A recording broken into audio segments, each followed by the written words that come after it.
Hi there, we're Jill and Jerry, the Cruising Canucks, and welcome to our ship tour of Cunard's Queen Elizabeth. We were so excited to cruise this beautiful ship. We were on it for 9 days, leaving from Vancouver and going up to Alaska. We heard so many wonderful things about Cunard that we were excited to try this classic cruise experience. We had high expectations coming into this cruise of a beautiful, classy ship, and she certainly didn't disappoint us. From the moment we stepped on board with the white glove service to the decor around the ship, we couldn't have asked for anything more. The Queen Elizabeth entered service in 2010 and has a maximum capacity of almost 2,100 people. The overall length is just under 1,000 feet. We found that the guest capacity on a ship this size was perfect. We barely ever noticed the crowds anywhere around the ship. The Queen Elizabeth has a total of 12 decks. The bottom 3 decks are the common interior parts of the ship, and the top 4 decks are the outside parts of the ship. The 5 decks in the middle are all staterooms. For this ship tour, be sure to watch for the red maple leaf on the right-hand side of the deck plan to see where you are on the ship. We will start the tour on deck 1 at the purser's office. This is the front desk area and the heartbeat of the ship. The purser's desk is an area you can come down and ask questions about your account, or generally questions about anything around the ship, and they'll be certainly more than happy to help you out. One of the things I loved was that there was fresh flower arrangements daily put out here that were beautiful. It's a very classic looking lobby that leads up to grand staircase. The wooden ship in the background just sort of sets the design of the ship. You can look up from the atrium onto deck 2 and 3. On deck 1 in the atrium area, you could also find a small little office where you could book your future voyages. Towards the forward staircase was the medical clinic. There were 3 banks of 4 elevators, and often there were very few people in the elevators when they did arrive. At every elevator bank, there is a little plaque that tells you what you can find on each of the decks. Moving on to deck 2, we're making our way into the Royal Theatre with your classic theatre seating. You can access the theatre from deck 1. It comes through a small tunnel and comes out on stage left and stage right. Continuing on deck 2, you will find a non-smoking casino, which was very nice. It's not a very large casino, rather small in comparison to most cruise ships that we've sailed with. Located next to the casino was this grand staircase with this big clock right in the middle. Beside the casino was the Golden Lion pub. This was your classic British pub with comfortable seating. Food in this venue is included in your fare, and it offers classic pub food items like fish and chips and a pie of the day. It was absolutely delicious. You were going to have a great meal when you were in the pub. We're coming into the Queen's room, where every day at 3 p.m. they have tea time, which was one of the things that I was most looking forward to on this voyage. We were looking forward to seeing the Queen's room. We had heard so much about what happens here. Everything from large orchestra type music to duets to ballroom dancing to a 70s night party. There was always something going on in the Queen's room that everybody wanted to be a part of. The grand balls take place in the Queen's room also. So for on our sailing, we had Ice White Night and a masquerade ball. You're going to find a variety of shops throughout the ship. Here is one of the port shops where you can find everything with the Cunard logo on it. The godmother of the Queen Elizabeth was Queen Elizabeth II herself, and you couldn't forget this as you walked around the ship. There were cabinets that showed old pictures and events that had happened with the ship, as well as many portraits and plaques depicting the Queen herself and ceremonies that she had been a part of. We're coming into the Corinthia Cafe, where you will find your specialty coffees. They do have some food options there throughout the day. It changes depending on what time of day you are there. In the morning, you can get a croissant and a donut. In afternoon, they will have a sandwich of the day and a few other selections. Across from the cafe is another view of that beautiful mural of the Queen Elizabeth, as well as the atrium area that has several other venues around it. What a magnificent atrium. On the port side, you will find the veranda, which is the specialty steakhouse. We were fortunate to dine here for lunch during our first sea day and had a wonderful experience. This steakhouse has lunch and dinner menus that are available for an upcharge. We did try the lunch menu and it was absolutely delicious. A little bit of a hint, a lot of the dinner menu is available on the lunch menu and it's for a fraction of the cost. So it might be worth checking out for lunch. One of the things I was most looking forward to was seeing the grand library on board the Queen Elizabeth. With its spiral staircase, it is definitely a sight to behold. It was so much fun checking out all the variety of books, and what a vast variety they had. We were able to sign out books with the librarian and have them with us throughout our voyage. Moving after that atrium area is another hallway that leads towards the dining room and another small dining venue. The decor of the ship was cozy, it was classic, and we just loved it. This is the Britannia Club. This is one of the small dining venues available to some of the suite guests that are on board. Here is the main dining room that we ate dinner at every night. For people with a set table, you would be dining on deck 3 like we did, and for people that were doing anytime dining, you would enter on deck 2. We had wonderful meals in here with exceptional service throughout our voyage. Throughout all the different staircases, there was wonderful classic pieces of art that we just loved to look at on our way around the ship. We're now on deck 3 and we are still at the Britannia restaurant, but we are at the top level. This is the area for assigned fixed dining times. We ate here every night at 5:30 with the same waitstaff and at the same table. And service was fantastic. If you want a classy dining experience with quality food and great service, then Cunard's Queen Elizabeth will not disappoint. This promenade deck is one of the best kept secrets on board the Queen Elizabeth. They have these incredibly comfy loungers. Hardly anybody is ever out here. You can come up here, you can grab a blanket if it's at a cool destination like Alaska. This promenade deck goes all the way around the ship. The photo gallery was a digital one where you can tap and view your photos. This is probably one of the only cruises where we didn't pose for formal photos throughout our cruise, but we saw lots of people doing it in the main staircase on the gala nights. Moving forward, we come to the midships bar. This bar specialized in martinis and was a cozy spot to belly up and grab a drink on your way to the dining room, or if you're just sitting there overlooking the atrium listening to the music coming from below. On the other side of this deck 3 atrium is the top level of the library. There are computers available up here if you need to connect to the internet, as well as many, many more stacks of books waiting for you to read. And you can see here how the spiral staircase goes down into the main area of the library. Simply beautiful.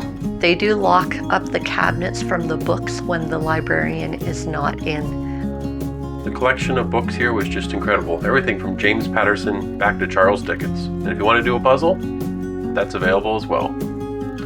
Next to where the puzzle is located is the card room. Also can be used as a game room. There are games available to play, and there's often people in here having a drink and playing a game of cards. What a beautiful shot looking into this whole main atrium. There is also a bookstore where you can purchase books. There's also journals here. As well in the back, I can see a little bit of chocolate, gift cards, if you run out while you're on board. Forward of that shop is an art gallery. The art was changed out throughout our voyage. We always found the art interesting to look at when we were wandering through the space, heading somewhere else on the ship.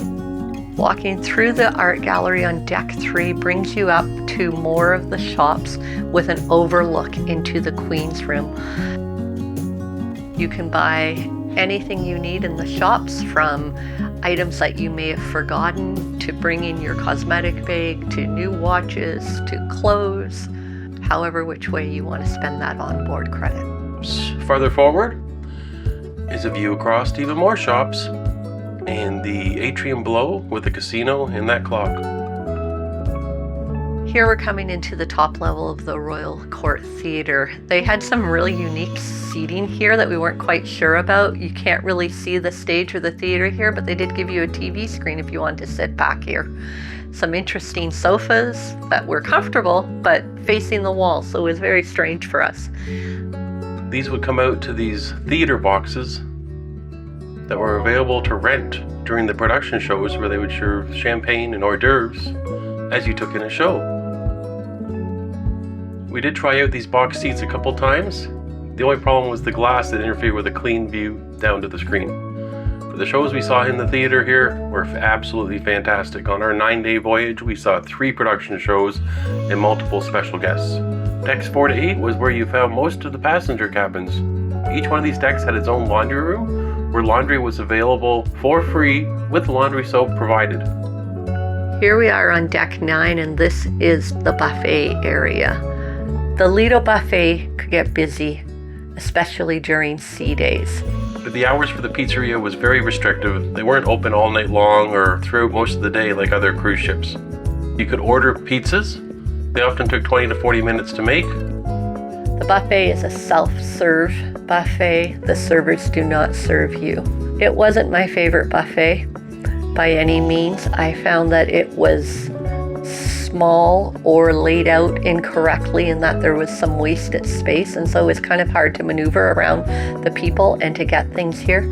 This was your typical buffet with a wide assortment of pastries and breads, as well as cheeses, cold cuts, warm food, and at breakfast time there were cereals available, fresh fruit, smoked salmon. The other thing I really didn't like was that I never once had a staff member offer to bring any drinks, whether that be water or coffee or anything throughout our time in the buffet. So you had to go to these water stations. This is the water station right here, and a lot of people struggled with how to get water to dispense out of it. They did give you a big variety of tea though. If you're a tea drinker, this is the area for you.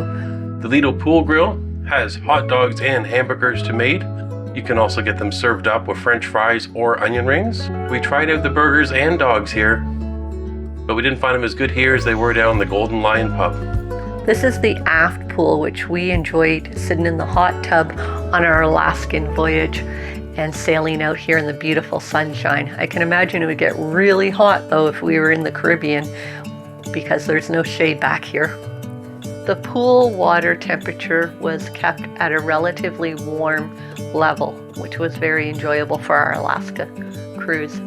There were 2 hot tubs beside this pool, and they are very tiny. They are 2-person hot tubs at best.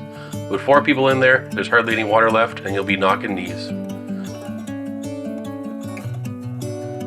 Towels are available at the pool decks on demand. They are not provided in your stateroom. You just pick one up, pick 2 up, as many as you want, and you return them to the used towel bin when you're finished with them. There's also a bar back here on the Lido deck with a little chart that shows you the temperatures of each hot tub and the pool. Never seen that before.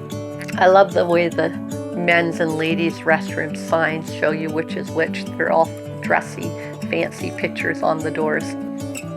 You can see on this side of the buffet the design challenges, with one walkway where people need to pass to get to the other end of the buffet. The buffet is one direction only, and this design of the buffet definitely cuts into the seating that's available, leading to the congestedness. The garden lounge is located just outside of the buffet, the Lido buffet. It can get very hot in here during the day with the sun beating through the solarium. Off to the sides though, you could feel some air conditioning if you were sitting under the roof. But if you're right directly under the glass during the day, it was extremely hot, and even sometimes in the evening for our cruise. There is live music that performs up here every night. They also do some sort of games and trivia throughout the day. We love the art around the ship. On this collage you can see everybody from Winston Churchill to Queen Elizabeth II to even a small glimpse of King Charles and Camilla. This is the main pool deck area. It's not an overly large space and not a lot of shade if you're looking for shade on the loungers. There are tables, chairs tucked in under the roof onto the side that does have shade. This pool area is a little small as some of the space is taken up by the garden lounge. There is a pool that is just over 5 feet deep, as well as these 2 hot tubs here. Again, equally as small as they were on the aft of the ship. These, I can say, were the smallest hot tubs I've ever sat in on any cruise ship. Any more than 2 people in there and it was uncomfortable because you couldn't not be touching somebody sitting next to you. There was a bar in the back corner of this pool deck, but it was always used for towel storage. And next to that, there were 2 ping pong tables for those wanting to play a little table tennis. The spa area leads towards the gym where you can go and work out. The change rooms offer a sauna that is free for you to use. And there were 3 showers in the ladies' room. Forward of the spa area is the fitness center. All the equipment in this fitness center is available to use at no charge. There are treadmills, stationary bikes, and free weights, along with other machines that are all available to use throughout most of the day. On deck 10 forward, you will find the Commodore's Club. We really enjoyed this venue. We met here with the people we were traveling with most nights for a pre-dinner drink. We just love the decor around the ship, especially these ship models were one of my favorites. This here is a sister ship of Queen Elizabeth, Queen Victoria. This venue had lots of seating, lots of comfortable chairs and couches that overlooked the bow of the ship and gave a great view of where you were heading. People would often come up here to try to catch a glimpse of whales as we were heading to Alaska. There's a bar up here as well as a piano. There's usually a piano player here during happy hour to provide a little bit of music when you're having a little bit of a drink before you head down to dinner. And on this side of the Commodore Club, we go by another ship model, and this is the Queen Mary II. Churchill's Cigar Lounge is located outside of the Commodore Club, and it is only for cigar smoking. There are some open deck areas available for people that smoke cigarettes, but this venue is meant for someone like Winston Churchill himself that just enjoyed a good cigar. This is the Yacht Club, which turns into the nightclub each night. It is also used for games and trivia throughout the day. It is a very, very warm venue. We came in here to dance to the ABBA party, probably the hottest dance club I've ever danced at before, which was an issue for us throughout the trip. We probably would have spent more time in there dancing had it not been so hot all the time. Moving aft on deck 10, you come by the main pool. You can see that there is no retractable roof for this main pool on the Queen Elizabeth. There were lots of little nooks and crannies along deck 10 that you could have tucked a lounger in the shade. However, on our sailing, a lot of the lounge chairs weren't put out because of the cooler weather going to Alaska. We could imagine that during a more tropical cruise, there would be a lot more loungers out in this area. Moving aft on deck 10, we come by a little bit of shuffleboard into an area that overlooks the aft pool. From this vantage point, you can get a good view of some of the tables that people would sit at if they're enjoying some of those burgers from the Lido grill. As you can see, lots of lounge chairs, but not lots of shade, unfortunately. On the port side of deck 10, we come across this little closed-in area for the kids club. It's a great spot for kids to get a little bit of fresh air, but still have a safe spot away from all the other passengers. So there are 2 children's clubs on board, one for kids and one for teenagers. Up on deck 11 is an area that is reserved for grills guests. There's a Princess Grill and a grills restaurant up here, which are special dining and bar venues for people that have booked suites on the Queen Elizabeth. There is also a private outdoor area for the suite guests to enjoy just off of these special dining venues. Up on deck 11 and on the roof of the Yacht Club is this funny little checkerboard area. But we didn't see any checkers or chess pieces to play with while you're up here, but it sure did provide a great view all around the top of the ship. On deck 11, towards the front of the ship, we found a truly unique space that was mostly covered. It was called the Bowls and Paddle Tennis Area. Now, paddle tennis is very similar to what pickleball is, but often played on slightly different court sizes with slightly different rules, although it does appear that this venue could be used for either one. Forward of the paddle tennis court is the lawn bowling area. This was something we've never seen on a cruise ship before. This was a lovely shaded area on the ship. And ironic that probably one of the best views from the entire ship was up here at the lawn bowling port.